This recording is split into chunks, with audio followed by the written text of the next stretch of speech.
폭군이라고 불리는 왕이 있습니다. 백성의 고혈을 짜고 신하를 죽이고 향락에 빠진 왕. 하지만 그가 그렇게 된 이유는 어쩌면 어머니의 죽음이었는지도 모릅니다. 오늘의 주인공 연산군. 그는 정말 단지 폭군이었을까요? 일부 잊혀진 어머니 패비윤 씨와 독살미수 사건. 연산군의 어머니는 패비윤 씨였습니다. 성종의 후궁에서 왕비로 올랐지만 그는 어느 날 성종의 얼굴에 손톱으로 상처를 냅니다. 질투와 불안, 정치적 압박 속에서 그녀는 임금을 독살하려 했다는 죄목으로 폐위되었고 국문 끝에 사약을 받고 죽임을 당합니다.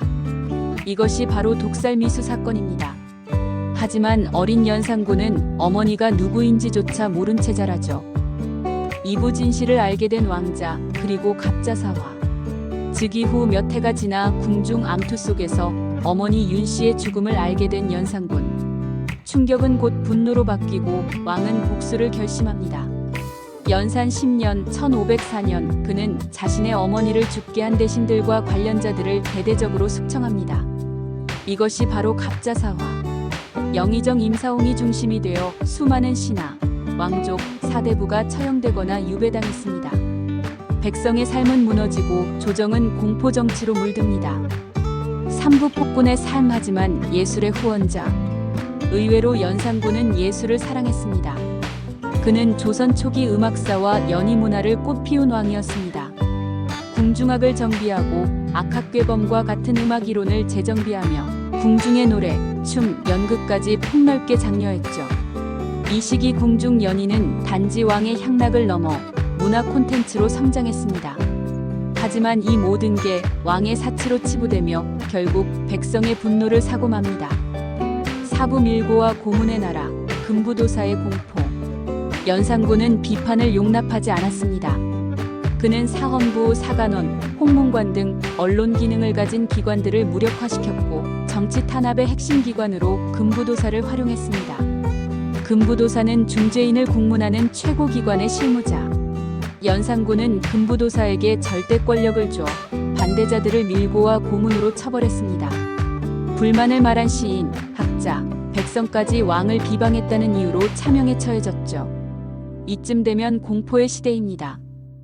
오부조선의 쿠데타, 중종반정. 결국 조선은 더 이상 견딜 수 없었습니다. 1506년 박원종, 성희안 등 대신들이 쿠데타를 일으킵니다. 이를 중종반정이라 부르죠. 연산군은 아무런 저항도 하지 못한 채 폐위되었고 그의 동생인 진성대군이 중종으로 즉위합니다.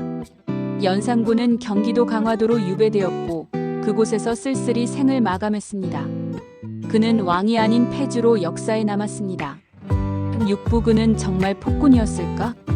폭정, 향락, 학살, 공포. 분명 연산군은 백성을 괴롭힌 왕이었습니다.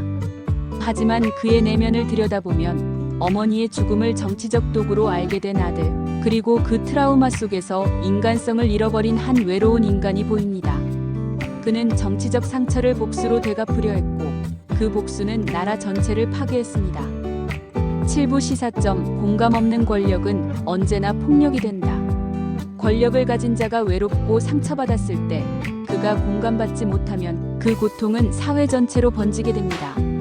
연산군은 분명 폭군이었습니다. 하지만 그 또한 피해자였을 수 있습니다. 오늘의 우리도 누군가의 상처를 무시한 채 권력을 부여하고 있진 않나요? 상처받은 리더는 결국 모두를 다치게 만듭니다.